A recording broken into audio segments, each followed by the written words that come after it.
एक गरीब लड़की जो कैफे पर काम करती थी, अचानक से उसकी नज़र कैफे के बाहर बैठे हुए एक मासूम बच्चे पर जाती है, जिसके चेहरे पर काफ़ी ज़्यादा उदासी थी और साथ में काफ़ी ज़्यादा डर था। उसने कपड़े तो अच्छे खासे पहन रखे थे, लेकिन वो कपड़े गंदे हो चुके थे। उस बच्चे को देखकर वह साफ साफ समझ गई थी कि ये बच्चा काफ़ी ज़्यादा परेशान है और इसे भूख भी लगी हुई है। तो इसी वजह से जो वह गरीब लड़की होती है, वह कैफे से एक गिलास में दूध लेती है और साथ में एक बिस्कुट का पैकेट लेती है और वहाँ से सीधा उस बच्चे के पास जाकर उसे दूध पिलाने लगती है। लेकिन जैसे ही वो दूध पिला रही थी तो उसी समय उस कैफे का मालिक आ जाता है, जो कि काफ़ी ज़्यादा लालची और कंजूस था। और जैसे ही वो अपने कैफे से दूध और बिस्कुट पिलाते हुए उस लड़की को, उस लड़के को देखती है तो एकदम से उस पर गर्म हो जाता है और उस पर चिल्लाने लगता है। लड़की उसे समझाती है, कहती है कि साहब ये बहुत ज़्यादा भूखा था, इसी वजह से मैंने इसे दूध पिलाया है। अगर आपको कोई आपत्ति है तो आप मेरी तनख्वाह में से काट लेना। लेकिन उसके बावजूद भी जो कैफे का मालिक होता है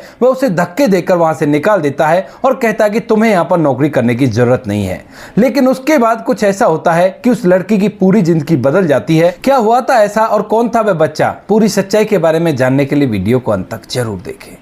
बिहार के पटना के अंदर एक कैफे होता है, जिस कैफे पर एक सपना नाम की लड़की काम किया करती है। सपना जो काफ़ी ज़्यादा गरीब है और उसके घर में उसकी एक छोटी बहन है जिसका नाम चंचल है और उसकी जिम्मेवारी उसके कंधों पर है, क्योंकि उसके माता पिता अभी कुछ दिनों पहले उन दोनों को छोड़कर दुनिया से विदा हो गए हैं। और उसके बाद उन दोनों बहनों की जिम्मेवारी लेने के लिए उसके मामा आए थे। लेकिन जब वो लोग मामा के घर जाकर रहने लगी तो वहां पर उनके साथ अलग तरह का व्यवहार किया जाता और ये सभी बातें सपना और चंचल दोनों बहनों से सहन नहीं होती हैं। सपना जो होती है वो बालिग होती है, तो वह फैसला करती है कि मैं खुद कमाऊंगी और कमाकर अपनी बहन को पढ़ा लिखा कर काबिल बनाऊंगी और हम दोनों की शादी करूंगी। यही सोचकर जो सपना होती है मामा के यहाँ से वापस अपने घर आ जाती है और वहीं पर रहने लगती है। सपना जहां पर रहा करती है वहां पर उसमें पड़ोस में उसके चाचा का घर होता है और चाचा भी उसे सपोर्ट देता रहा करता। लेकिन फिर भी सपना अपने आत्मनिर्भर बनती है और इधर उधर अपने लिए नौकरी ढूंढती है। ढूंढने से उसे इस कैफे के अंदर नौकरी मिल जाती है और यहाँ पर ज्यादा तनख्वाह तो उसे नहीं मिलती है, लेकिन इतने पैसे थे कि जिन पैसों से वो अपनी बहन की पढ़ाई लिखाई करवा सके और साथ में अपने घर का गुजारा कर सके। तो इसी वजह से वह यहाँ पर काम करने लगती है और धीरे धीरे समय बीतता है। कैफे में 3 से 4 लड़कियां थी और बाकी लड़कों का स्टाफ था और वो सभी लोग हंसी खुशी मिलजुल कर रहा करते थे। लेकिन यहाँ पर जो इस कैफे का मालिक होता है वो बहुत ही ज्यादा लालची और कंजूस किस्म का व्यक्ति था और वह बार बार कैफे पर आकर देखभाल किया करता और जब भी उसे थोड़ी सी भी कोई गलती किसी की मिल जाया करती तो वह उसे बहुत ज्यादा डांट खिलाया करता। और अगर कोई कैफे का वर्कर कोई भी नुकसान कर दे तो उसके बाद उसकी तनख्वाह से उन पैसों को काट लिया करता। इस तरह से काम चल रहा था, लेकिन फिर भी यहां पर सपना अपने जीवन को व्यतीत कर रही थी और खुशी खुशी सब लोगों के साथ मिलजुल कर काम कर रही थी। तभी एक दिन अचानक से दोपहर बाद के लगभग 3 बजे एक लड़का कैफे के सामने वाले पेड़ की छांव में बैठा हुआ था। उसने कपड़े तो अच्छे खासे पहन रखे थे, लेकिन उसके कपड़े काफी ज्यादा गंदे थे और वह काफी ज्यादा डरा सहमा सा बैठा हुआ था। उसे देखने के बाद साफ साफ जाहिर हो रहा था कि वह काफी ज्यादा भूखा है, क्योंकि वह दूर से कैफे की तरफ देख रहा था और उसे लग रहा था कि उसे भी कुछ खाने के लिए मिल जाए। लेकिन उस लड़के की हिम्मत नहीं होती है कि वह कैफे तक आ सके और यहाँ पर जो सपना होती है उसकी नजर उस लड़के पर पड़ जाती है और जैसे उस लड़के को देखती है तो एकदम से उसे उस पर तरस आने लगता है और वह उसकी मदद करना चाहती है। लेकिन तभी सपना की एक सहेली होती है उसी कैफे के अंदर, जिसका नाम निशा होता है और निशा कहने लगती है कि नहीं बहन तू मत जा, अगर मालिक आ गया तो बहुत ही गड़बड़ हो जाएगी। तो सपना कहती है कि कोई बात नहीं, चाहे जो भी हो जाए इस बच्चे को कुछ खिला पिला कर तो मैं आऊंगी, क्योंकि ये बच्चा काफी ज्यादा भूखा है और मुझ पर ये देखा नहीं जा रहा। तो इसी वजह से मैं यहीं से दूध लेकर जा रही हूं और बिस्कुट भी ले जा रही हूं। अगर मालिक आ जाएगा तो मैं उससे कह दूंगी कि मेरी सैलरी में से पैसे काट लो। यही बात सोचकर जो सपना होती है उसी कैफे से एक गिलास दूध लेती है और एक बिस्कुट का पैकेट लेती है। उन सभी को लेकर वह सीधा उस बच्चे के पास पहुंच जाती है और वहां पर जाकर दूध के गिलास को उसके सामने बढ़ा देती है। अब बच्चा जैसे दूध के गिलास को देखता है तो एकदम से सपना की तरफ देखने लगता है, लेकिन वह उसकी हिम्मत नहीं होती है कि वह उस दूध को उठा ले। लेकिन तभी जो सपना होती है बड़े ही प्यार से कहने लगती है, बेटा भूख लगी है ना? तो इसके बाद बच्चा हमेशा हिलाता है तो वह कहने लगती है कि बेटा ये लो दूध, तुम्हारे लिए लेकर आई हूं, आराम से इसको पी लो। इसके बाद वह बच्चा उस दूध के गिलास को पकड़ता है और एक साथ में सारा के सारा दूध पी जाता है, मानो वो काफी देर से भूखा हो और उसे बहुत ज्यादा भूख लगी हो। इसके बाद सपना उस बिस्कुट के पैकेट को खोलकर उस बच्चे को देती है, लेकिन इतनी ही देर में वहां पर मालिक आ जाता है, क्योंकि रेस्टोरेंट के अंदर एक लड़का ऐसा भी था जो कि मालिक की चमचागिरी किया करता था और उसे सपना से काफी ज्यादा जलन हुआ करती थी। दरअसल उस लड़के का नाम था सतीश और सतीश जब सपना यहाँ पर नौकरी करने के लिए आई थी तो उसी समय उसने अपने प्यार का इजहार सपना से किया था और यहाँ पर सपना ने उसे मना कर दिया था क्योंकि सतीश अच्छा लड़का नहीं था और उसकी रिपोर्ट काफी ज्यादा बेकार थी। तो इसी वजह से सपना ने मना किया, लेकिन यह यहाँ पर इससे जलने लगा और जब सपना उस बच्चे को दूध पिलाने के लिए वहां पर जाती है तो वह मालिक को बुला लेता है और मालिक आने के बाद जैसी सपना को उस बच्चे को बिस्कुट खिलाता हुआ देखता है तो एकदम से वहीं पर जाकर उसे धमकाने लगता है। अब सपना मालिक को समझाने की कोशिश करती है, कहती है कि साहब ऐसा कुछ भी नहीं है, ये बच्चा काफी ज्यादा उदास था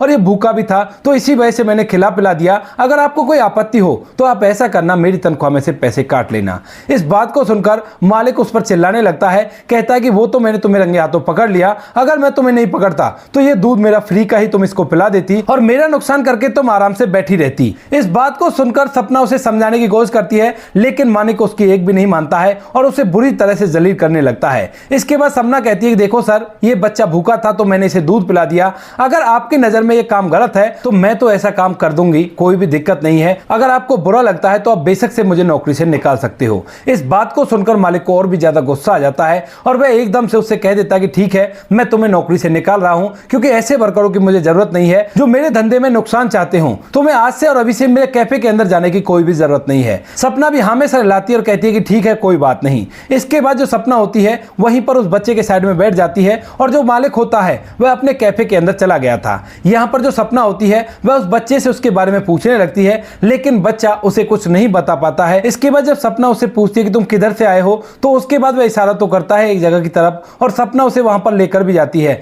लेकिन वहां पर कोई भी नहीं मिलता और यहां से जो सपना होती है वह सोचने लगती है कि क्यों ना मैं इसे पुलिस स्टेशन में पहुंचा दूं, क्योंकि वहां पर अगर किसी का ये बच्चा होगा तो उन्होंने पुलिस स्टेशन में कंप्लेंट जरूर दर्ज कराई होगी। अब पुलिस स्टेशन यहां से ज्यादा दूर नहीं था तो सपना उसे अपने साथ लेकर वहां से सीधा पुलिस स्टेशन चली जाती है और वहां पर पुलिस वालों को पूरी की पूरी बात बता देती है। अब जो पुलिस वाले होते हैं उनके पास भी कंप्लेंट आ चुकी थी क्योंकि ये बच्चा अनुराग का था और अनुराग पहले ही पुलिस में कंप्लेंट करा चुका था। अब जैसे उन्हें पता चलता है कि ये बच्चा मिल गया है तो उसके बाद वो उससे पूछते हैं कि कहां पर मिला, कैसे मिला, और पूरी जानकारी लेने के बाद उससे कह देते हैं कि ठीक है, हम इसके पिता को बुला लेंगे और इस बच्चे को उस तक पहुंचा देंगे। इस बात को सुनकर जो सपना होती है उसकी जांच में सांस आती है और वह सोचने लगती है कि चलो ठीक हुआ, ये बच्चा अपने पिता तक तो पहुंच जाएगा। यहां से जो सपना होती है उस बच्चे को पुलिस वालों को देकर वापस से अपने घर लौटने लगती है, लेकिन रास्ते में वो ढेर सारी बातें सोच रही है। अब तक शाम के 5 बज चुके थे और जब वह घर पहुंचती है तो घर जाकर उसे उसकी बहन बैठी हुई मिलती है और बहन को देखकर वह उसके फ्यूचर के बारे में सोचने लगती है,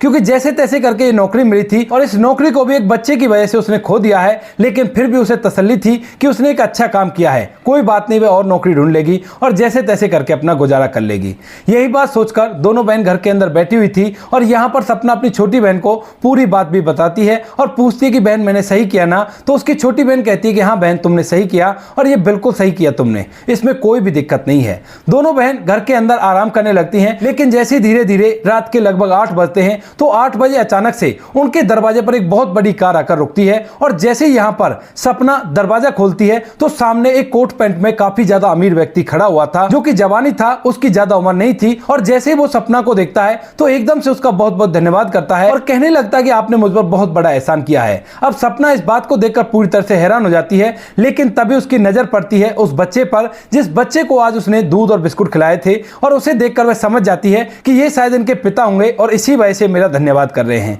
तो उसके बाद सपना कहने लगती है कि कोई बात नहीं, ये इसमें धन्यवाद की क्या बात है, मेरी जगह कोई और भी होता तो भी वे यही करता। इसके बाद जो व्यक्ति होता है जिसका नाम अनुराग होता है वह कहने लगता है कि सुना है आपके कैफे वाले ने आपको नौकरी से निकाल दिया है मेरे बच्चे की वजह से। तो वह कहने लगती है कि हाँ साहब, नौकरी से तो निकाल दिया है, लेकिन मुझे इस बात की कोई भी दिक्कत नहीं है क्योंकि मेरी वजह से एक बच्चा अपने पिता तक पहुंच गया, ये मेरे लिए बहुत बड़ी बात है, नौकरी तो मैं और कहीं ढूंढ लूंगी। इसके बाद जो अनुराग होता है उसके पास एक ब्रीफकेस था और उस ब्रीफकेस को वह आगे बढ़ाता है और कहता है कि ये लो, ये तुम्हारी नेकी का एक छोटा सा इनाम है। अब उसके बाद वह पूछने लगती है कि साहब इसके अंदर क्या है, तो वह बताता है कि इसके अंदर पैसे हैं और लगभग 5 लाख रुपए इसके अंदर हैं। इस बात को सुनकर जो सपना होती है वह एकदम से उससे मना करने लगती है, कहती है कि नहीं साहब, मुझे कोई पैसे नहीं चाहिए और आप इन पैसों को अपने पास रखो, आपका बच्चा आप तक पहुंच गया तो कोई भी दिक्कत नहीं है। लेकिन तभी जो अनुराग होता है वो कहने लगता है कि वो बात तो ठीक है, मैं कैफे पर गया था और वहां तुम्हारी सहेली निशा ने मुझे पूरी बात बता दी है कि तुम्हारे परिवार की क्या कंडीशन है और किस तरह से तुम अपनी बहन का गुजर बसर कर रही हो,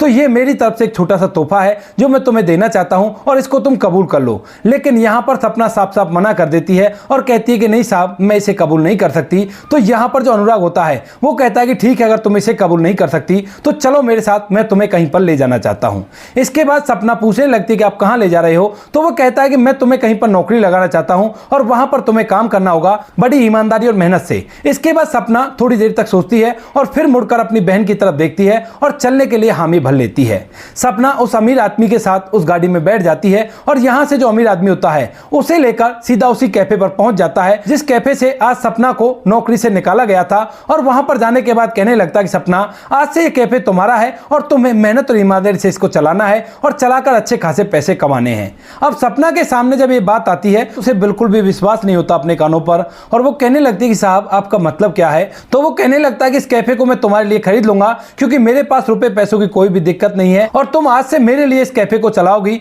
तुम्हें ज्यादातर मुनाफा इसका अपने पास रखना है, भले ये कैफे मेरे नाम रहेगा लेकिन इसकी मालकिन तुम रहोगी और अच्छी तरह से इस कैफे को चलाना है। इस बात को सुनकर जो सपना होती है एक बार तो मना करती है, लेकिन तभी अनुराग कहता है कि ये तुम्हारी सैलरी के बराबरी पैसे कमाता है, उससे ज्यादा कुछ भी नहीं और तुम आराम से इस काम को करो। तो सपना भी मान जाती है और इतनी देर में जो कैफे का मालिक होता है वह भी वहां पर आ जाता है और जैसे कैफे का मालिक आता है तो यहां पर जो अनुराग होता है वो उससे कहने लगता है कि आप अपना कैफे कितने रुपए में बेचोगे। अब पहले तो जो कैफे का मालिक होता है वह यहां पर सपना को देखकर थोड़ा सा जल जाता है और कहने लगता है कि मैं अपने कैफे को बेचता ही नहीं हूं। तो इसके बाद जो अनुराग होता है उसकी कीमत लगाने लगता है और धीरे धीरे जो अनुराग होता है वो उसकी इतनी कीमत लगा देता है कि जितने पैसों में ऐसे 2 कैफे खरीदे जा सकते हैं। तो उसके बाद मालिक का लालच जाग आता है और वह इस कैफे को बेचने के लिए तैयार हो जाता है। लेकिन तभी जो अनुराग होता है वो कहता है कि पैसे तो मैं तुम्हें इतने ही दे दूंगा, लेकिन तुम्हें इस लड़की से माफी मांगनी होगी क्योंकि तुमने इसकी काफी ज्यादा बेइज्जती की थी। अब मालिक पहले तो थोड़ी देर को सोचता है,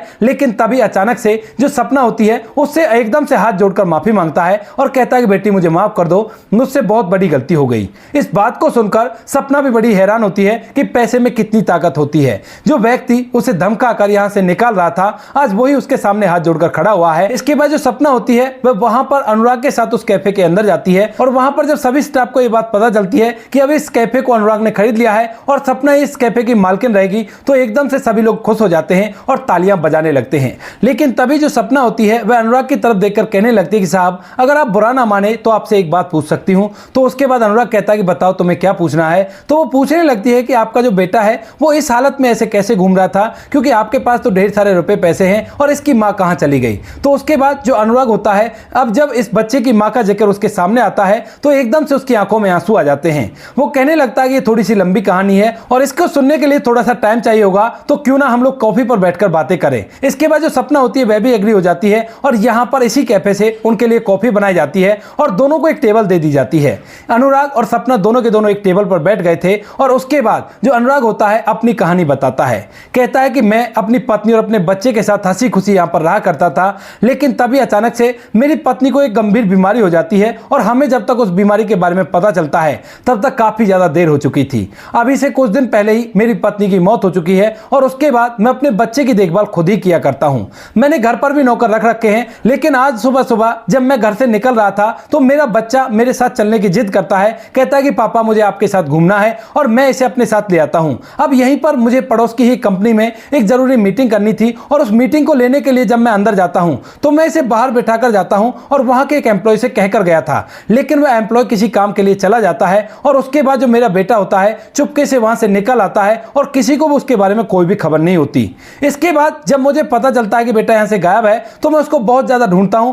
और ढूंढने से भी जब वो मुझे नहीं मिलता तो उसके बाद मैं पुलिस स्टेशन में जाकर इसकी शिकायत दर्ज करवा देता हूं। भला हो तुम्हारा जो तुम्हें बच्चा मिल गया और तुमने उसे पुलिस तक पहुंचा दिया, वरना मेरा बेटा जो मेरे प्यार की आखिरी निशानी है वो ना जाने कहां भटकता हुआ फिरता। इसके बाद जो सपना होती है उसकी पूरी बात समझ में आ जाती है और यहां पर सपना अब अच्छी तरह से उस कैफे को चलाने लगती है। धीरे धीरे समय बीता और समय के साथ साथ जो अनुराग होता है वह अपने बच्चे के साथ कैफे पर आया करता है और यहां पर आते आते उसे सपना अच्छी लगने लगती है। इधर सपना को भी अनुराग अच्छा लगने लगता है, लेकिन सपना की हिम्मत नहीं हो पाती। एक दिन अनुराग अपने बेटे के साथ कॉफी कैफे पर आया था और बेटा जब कुछ खा रहा था तो एकदम से उसके खाने का सामान उसकी शर्ट पर गिर जाता है और तभी यहां पर जो सपना होती है वो एकदम से उसकी अपनी गोद में लेती है और गोद में लेने के बाद उसे साफ करने लगती है। अब अनुराग जैसी सपना को अपने बच्चे को लाड़ दुलार करते हुए देखता है तो उसके दिमाग में वही बातें चलने लगती हैं और वह सोचने लगता है कि अगर सपना मुझसे शादी के लिए हामी भर दे तो बहुत ही अच्छा होगा। इसके बाद वह हिम्मत करता है और हिम्मत करके सपना से अपने प्यार का इजहार कर देता है। अब जैसे अनुराग ने सपना से अपने प्यार का इजहार किया था